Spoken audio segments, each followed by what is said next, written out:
Hi all. This is probably spent about a week on it now. It's about 55 hours. But you basically get to see the outline of the main part of the chassis now. What's forward of the bulkhead, like before, is a carbon crush structure, and then some just basically bracketry to hold the bodywork. What's behind the chassis,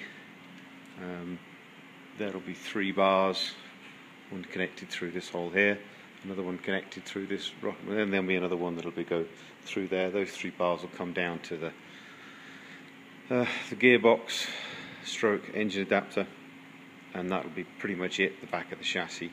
The gearbox itself will basically have all the suspension mounted directly to it. So that's really the safety cell. That's the main monocoque of the structure. You can remember this is virtually the outline of the bodywork, probably about an inch. You see, we've got a large amount of space here.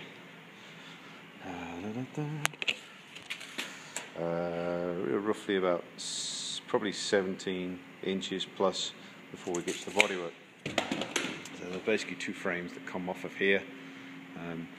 The original was mounted to this tab here, that's why that tab's there, and that's bolted to this car, and then basically has all the radiators and the bodywork mounted to the outside. But that's pretty much it as far as the main cell.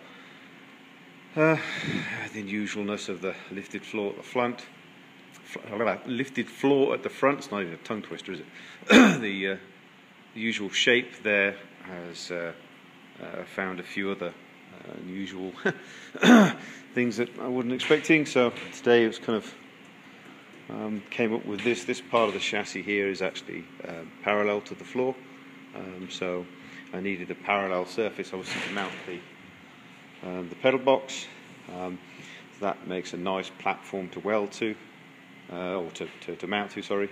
The pedals aren't going to want to come any further than that. This is the axle center line, which is pretty much down here. So as long as my feet are forward of the axle center line, then I don't bridge any basic regulations there are. British road regulations don't allow your feet to be past the front axle center line. So unless you're a really short person with extremely short legs, you're never going to road register a 917 in Britain, or a 956, because you're too far forward. But this we have, plenty of room, even with the brake pedal and clutch pedal fully depressed. Your feet technically are still behind the centre line, which is great. So yes. Anyway, this plate, because obviously this shape comes up and horizontal but down again. Instead of coming and finishing this particular plate forward there, I realised that touching the underneath of here and then coming back to sit on top of that, I actually get a perfectly flat surface, which is kind of fun. Now this surface underneath here, obviously this plate will be welded to the underneath the chassis there, and then we'll just tic-tac it along here. There'll be an aluminium plate that'll come from there to regain that shape, but basically the aluminium will just be there to gain the aerodynamic shape underneath again, not necessarily for any structure. I had some reasonable thought about what I'm going to put as far as the underneath floor, because this car is going to be low. It's going to be 3 inches and below that, so realistically I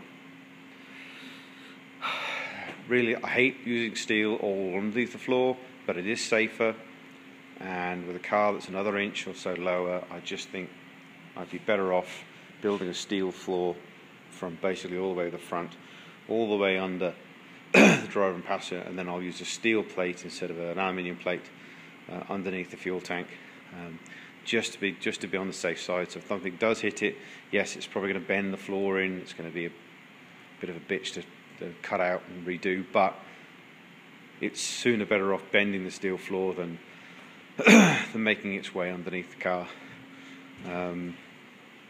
So they're going to put a steel floor underneath. I think we've just about got enough of 2mm steel to do the whole of the floor. I have to buy a piece from underneath the fuel tank. Yes, there also is the other unusual shape. Most kit cars per se, just nudge that in there. Most kit cars per se, so they've literally got a flat floor because it's nice and simple. Well, the original 962 is very, like you see, you have an elevated seating point here. You're 3.5 inches elevated where the pedal box is, so your feet are elevated up. Now the seat's down, so the floor will actually follow the contour of this aluminium sheet, so it'll come up probably close to 85, let's see now, 38, probably close to about 90 millimeters. There'll be a raised section and then the floor will go horizontally forward, just to make it a nice place to rest your feet, because your feet are always going to be far forward of that anyway. So instead of having this sloping floor here and your feet kind of wanting to sort of slide back down the floor whenever you relax it, we'll have a nice horizontal floor in there, and I can brace the floor then in this width here, because this will technically come up to kind of here to match that. With suspension pickup points here, I can brace the pickup point there back, go back into the center, and then come back out again to there. Gives me plenty of room to do that. On the original monocoque, or the original aluminium tub, then there was typically a box that went all the way across there, and that box obviously becomes part of the structure. So we're not replicating the box completely, but I'm going to put structure in where the box would have been, but then just skin the aluminium floor forward, and then have enough support in the area that basically it'll hold the floor in place. So yes, it's kind of it's coming on. One guy asked whether the ratchet strap was really needed. Well, I was kind of a bit annoyed. This particular leg here is about an inch away from the bodywork, but obviously you can see it is completely unsupported all the way to the top, so it's very easy just to pull it back in. So also, as I've now found out, it's actually needed, because this part of the cage here comes back in. So for this point here to its opposing side there is narrower than what it has to go over the top of. So if I didn't actually have that, I'd have to stretch those beams to get it over and then clamp back down again. So to be honest, it's easier to put a ratchet strap on than it is to try and stretch something. And it does fit pretty well. Dashboard tops here all fit pretty good. Last thing I'll do before I put this on, obviously I've got to get this thing blasted and take all the surface rust and stuff that's been sitting on it.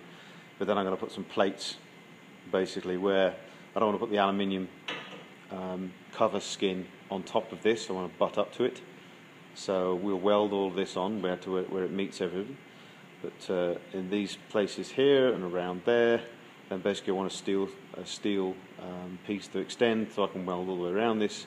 But then the extra will be that if I leave an extra inch around there, I'll have something to the aluminium skin to rivet to. So basically I'll have a nice nailing edge, whatever you want to call it. So all around those, and around the top of the tank area, and obviously around the dash as well. So this is bracing pretty much done on this side, on the top. I've got to continue bracing down the side, but I just want to do something different today. And the pedals arrived this morning, so I thought, wow, that's an excuse. Not that I need any. Pedals, by the way, are lovely. Must admit, can't ask for anything. My pedals will definitely be heavier than that on my car being billet, but to be honest, I just wanted to do them billet because I could, and they'll just kind of look nice. I wasn't really too fussed about adding any too much weight with there. Yes, as you also can see, I'll turn that on. Because amazingly, that was actually 0. That's dead flat. So just lucky that sitting on the top of this beam, sitting underneath that one, becomes dead flat. So I'm kind of happy with that. So I've ordered a Corsa power steering system. That's on its way for the moment. And yesterday I measured up.